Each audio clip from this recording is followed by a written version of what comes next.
Apa nasihatnya seorang Sandiaga Uno untuk para pejabat-pejabat ini yang punya harta ya mungkin cukup banyak, tapi juga kalau dibandingkan Mas Menteri jauh ya.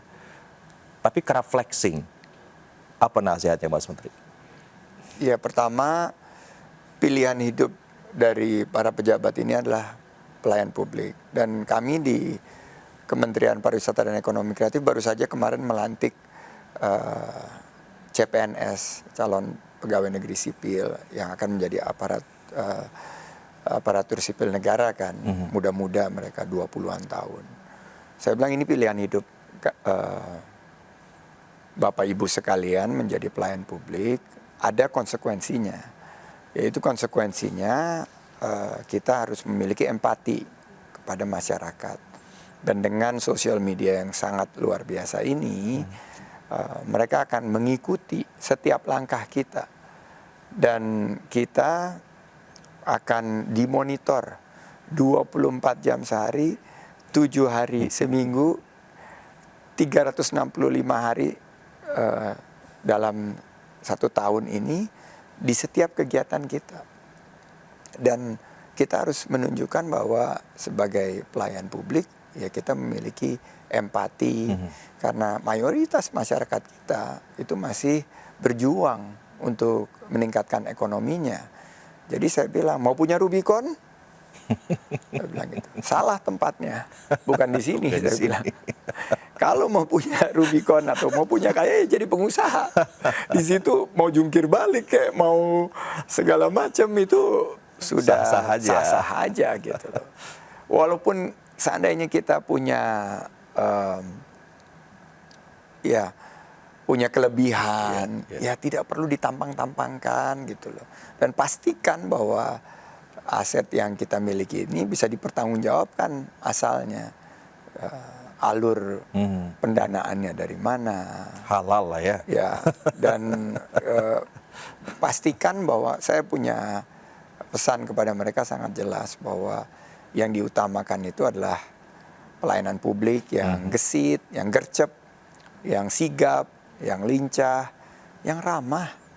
Di mana kita ini ya ada dalam posisi yang sangat disorot oleh masyarakat yang sekarang ini mungkin baru pulih dari pandemi.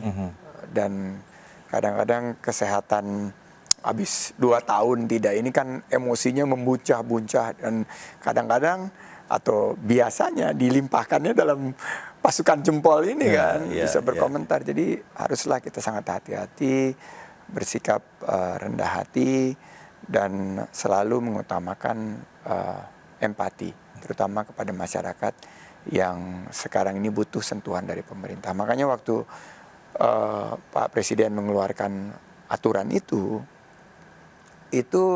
saya langsung menangkap gitu. Itu bukan COVID-nya yang menjadi kesederhanaannya, tapi kesederhanaannya. Dan mungkin dengan kelebihan kita, Pak Presiden itu menginginkan kita untuk memberikan lebih banyak kepada kaum duafa, lebih banyak alokasi untuk memberikan buka puasa untuk anak yatim dan untuk kaum fakir miskin. Jadi saya nangkepnya seperti itu gitu loh, bahwa jelas ini dari pimpinan yang sebetulnya kan kalau role model dia yang paling kita role modelin kan. Pak Presiden ini sangat sederhana. Saya pernah diundang makan waktu itu lagi mau makan sama Mbak Wamen waktu itu lagi mau makan ya pokoknya makan enak lah gitu. Terus tiba-tiba dipanggil Presiden. Ya langsung merapat ke istana makan malam. Makannya mie godok. Sama-sama mirip juga.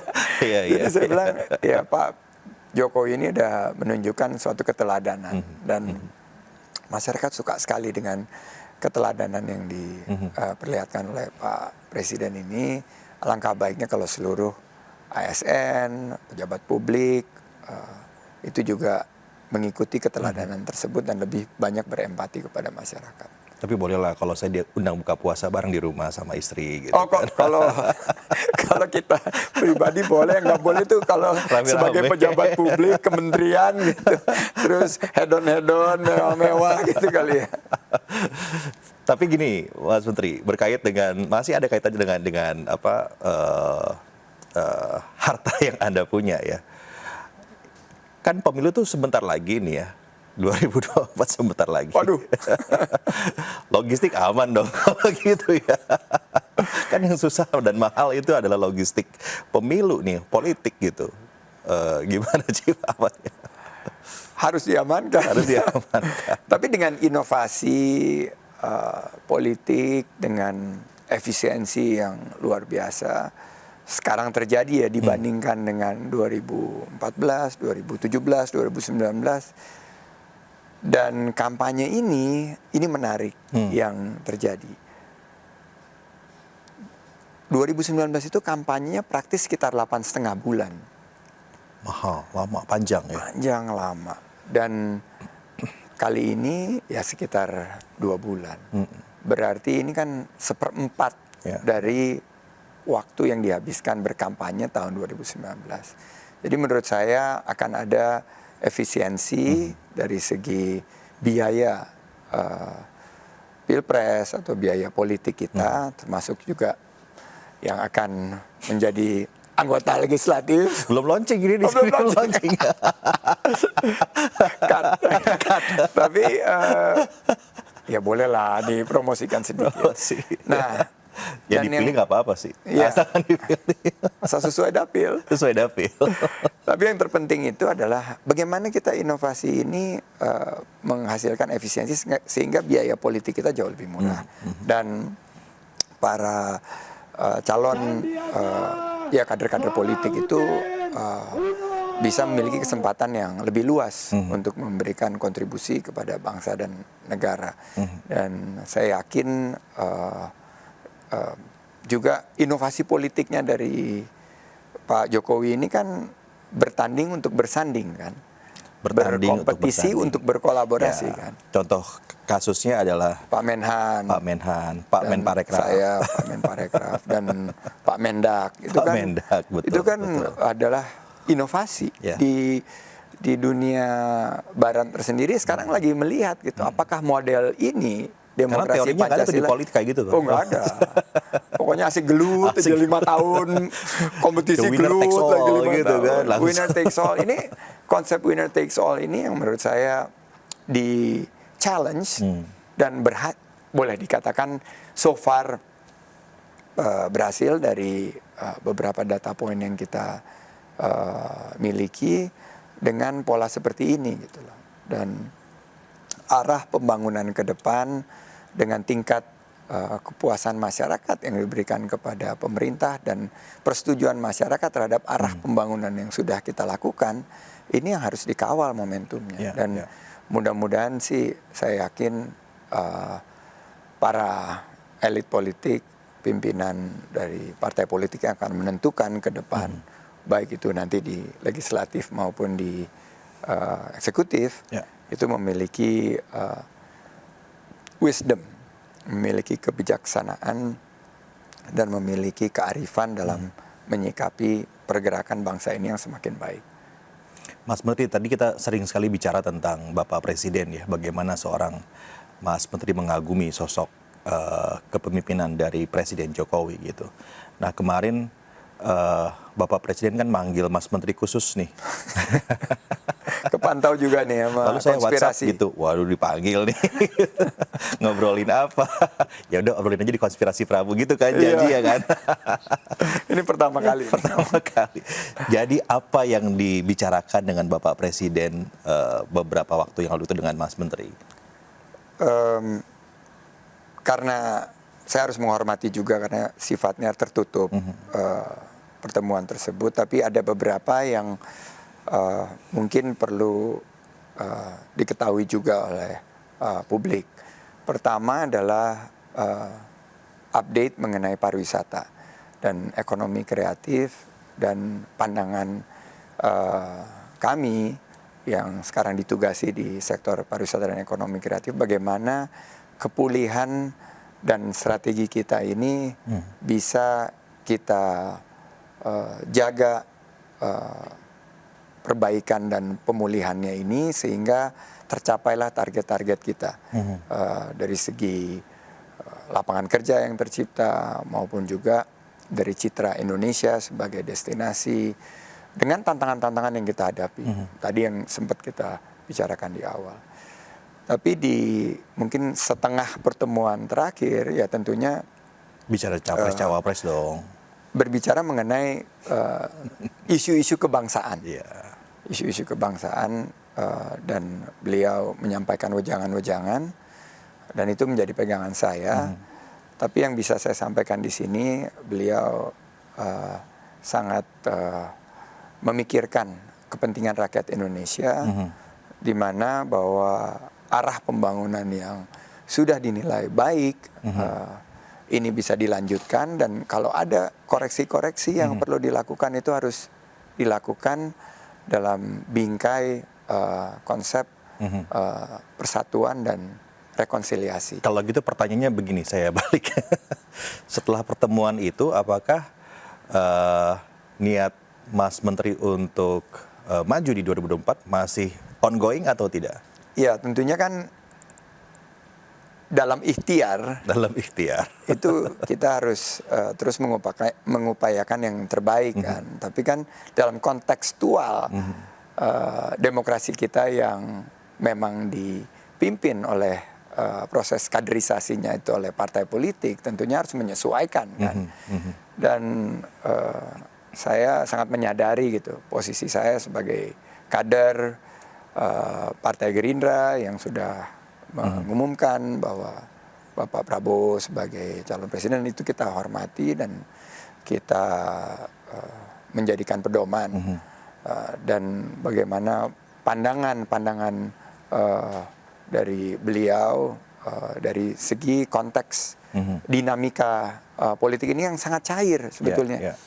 Ini kan kita sekitar 6 bulanan ya sebelum pendaftaran dari calon presiden dan calon wakil presiden. Kita ini gambarnya ini belum jelas kan, masih sangat cair, masih sangat dinamis.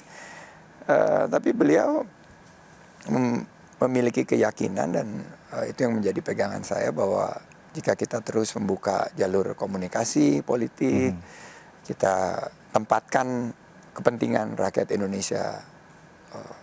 Terutama kita juga sempat diskusi mengenai bulan suci Ramadan kan, waktu itu mau masuk dan kita pantau. Saya karena ada di garis terdepan untuk industri kuliner, saya bilang ini harga-harga bahan pokok udah mulai naik lagi nih Pak. Dan setiap saya berkunjung ke masyarakat pariwisata dan ekonomi kreatif, yang dikeluhkan tuh beban biaya hidup. Betul dia bilang. Dan itu yang salah satu yang harus kita solusikan. Masih isu utamanya permodalan buat membangun usaha, juga skill untuk anak-anak muda mendirikan startup. Nah ini juga menjadi bagian daripada obrolan concern kita, dan itu harus dicarikan solusi. Dan jika kita bisa mampu menciptakan platform di Pilpres ke depan yang bisa mengatasi apa yang menjadi kebutuhan masyarakat dan menghadirkan solusi, itulah yang terbaik. Tapi Mas Menteri, saya ingat sekali ya, terakhir kesini kan Mas Menteri cerita bahwa kalau diundang oleh partai lain harus izin dulu, harus komunikasi dulu gitu ya. Kemarin saya bacain tuh beritanya, Mas Menteri deklarasikan lagi sebagai capres oleh salah satu partai P3 ya di salah satu wilayah begitu. Itu udah izin atau belum tuh datang ke sana? Setiap itu saya nggak datang, itu pakai virtual. Tapi waktu setiap kegiatan saya itu saya laporkan dan sudah laporan. Sudah lapor. Yang sekarang ini aman ya, nggak ada miskomunikasi lagi ya? Nggak ada miskomunikasi, tapi kan ini semakin mendekat. Jadi ada beberapa koordinasi, beberapa tentunya mitigasi yang harus kita lakukan agar bagaimana kita membangun posisi dan narasi yang jelas gitu. Jadi saya juga selain daripada saya lapor, saya tukar pikiran juga sama Pak Prabowo dan menyampaikan pandangan saya setelah berdiskusi dengan Presiden. Dan karena sifatnya tertutup juga, nanti tentunya teman-teman partai politik dari Gerindra dan P3 yang akan menyampaikan. Tapi inilah pandangan yang kita diskusikan, dan Pak Prabowo juga sangat menyadari dan beliau itu kan survei kemarin kelihatan meningkat, jadi sumringah dan optimis. Sampai Kepala BIN juga bilang gitu loh, sifatnya apa sudah diwarisi, auranya udah pindah. Alhamdulillah udah mulai terasa. Jadi sebagai mantan partner, mantan mitra, mantan cawapresnya Pak Prabowo, saya senang gitu, dan ini yang saya sampaikan ke dia. Tapi bahwa Chief, P3 ini kan sudah sering ya deklarasi Mas Sandi sebagai capres gitu di beberapa wilayah ya, saya tangkap. Ini pertama kali yang di Gorontalo kan maksudnya. Yang di Gorontalo, ya. Yang di Gorontalo ini pertama kali. Bukannya ada beberapa juga ya sebelumnya ya? Dari mereka, belum, hanya baru yang Gorontalo ini ya? Kalau nggak salah yang resmi ini baru yang Gorontalo. Tapi yang sebelumnya memang ada pembicaraan, dan itu yang sempat menimbulkan. Iya itu kan. Kenapa ada pembicaraan dengan Partai Gerindra kan karena ada beberapa. Iya, karena ada beberapa daerah yang mewacanakan. Tapi yang mendeklarasikan ini ya baru yang pertama, dan ini masih di level wilayah. Tentunya ini perlu kita sikapi, dan waktu itu saya langsung juga koordinasi dan berdiskusi. Belum ada urulan kapan DPP pusatnya, DPP-nya akan deklarasi. Ini ranah wewenangnya dewa-dewa ya. Pimpinan partai politik. Kita kerja aja yang penting. Karena menarik, Mas Menteri, kalau misalnya ada deklarasi dari salah satu partai untuk Mas Menteri, walaupun ada di Partai Gerindra, ini kan sama kayak Pak Ganjar juga ya. Pak Ganjar kan didukung oleh banyak partai di luar PDIP. Sebetulnya kan nggak haram kayak begini kan, dan dalam politik kan sah-sah saja begitu. Jadi lebih berwarna nih politik kita gitu.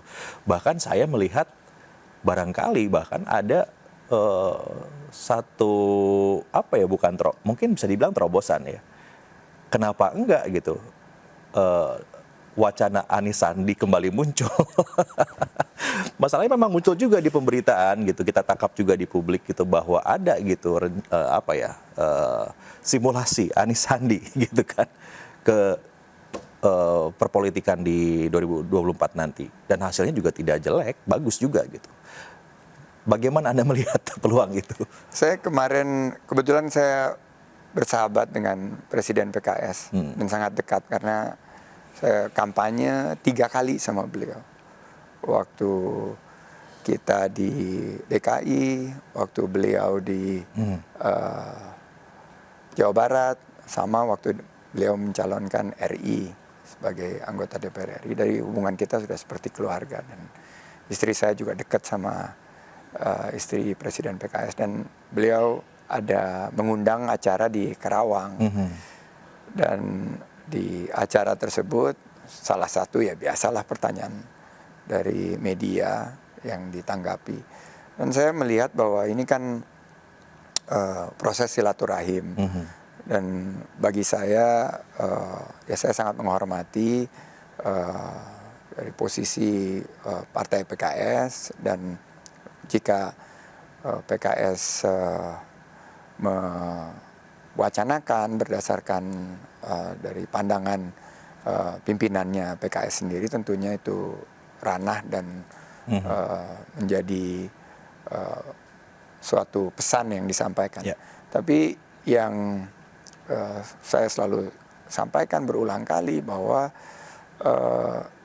kita ini dalam proses yang sekarang berbeda tugas kan. Saya ini tugasnya di kementerian, dan saya juga dekat dengan partai-partai politik yang lain, tapi dalam konsep keberlanjutan pembangunan ini kita betul-betul ingin memperjuangkan suatu arah pembangunan yang sudah sesuai sekarang, sementara yang digawangi oleh teman-teman di sana kan adalah perubahan.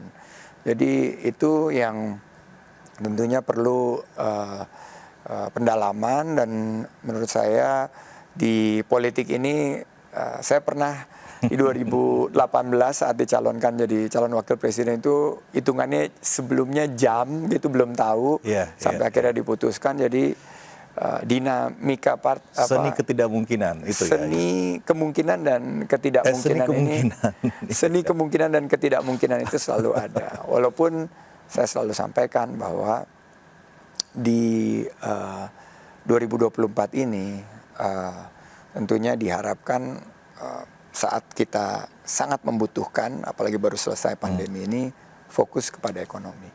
Oke.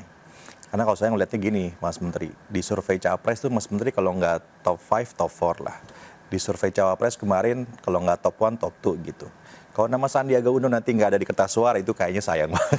Makanya gimana itu caranya supaya ya I wish you the best ya Mas Menteri. Karena Terima kan kasih. selalu ya masalah politik ini juga garisan tangan ya Mas Menteri ya. Moga-moga inspirasi dari Mas Menteri ini bisa juga menjadi banyak pelajaran buat publik. Dan yang paling penting tugas-tugas Mas Menteri bisa tercapai targetnya untuk Kementerian Pariwisata dan Ekonomi Kreatif yang dulu saya sempat pernah ada di sana. Oh iya, staf sus masih loh, masih suka Deputi dikirimin ini nggak? 7 poin. Deputi 7,1. Masih suka terima disposisi saya nggak? Siap perintah kalau kayak gitu. Makasih banyak ya Terima Mas Menteri kasih, sudah hadir di Konspirasi. Konspirasi Prabu. Jangan bosan-bosan untuk datang ke sini Mas. Senang selalu diundang di Konspirasi Prabu. Nanti setelah Dan Lebaran kita selamat kesini. untuk pencapaian saya lihat iNews dan Konspirasi Prabu salah satu acara yang selalu ditunggu. Alhamdulillah, itu karena Mas Menteri jadi tamunya, makanya ratingnya langsung naik. Makasih ya Mas Menteri ya. Terima kasih. Ya, dan Hatur nuhun. untuk Anda pemirsa, terima kasih sudah menyaksikan Konspirasi Prabu. Tentu Anda bisa saksikan lagi tamu-tamu inspiratif lainnya di program ini. Sampai ketemu di lain kesempatan.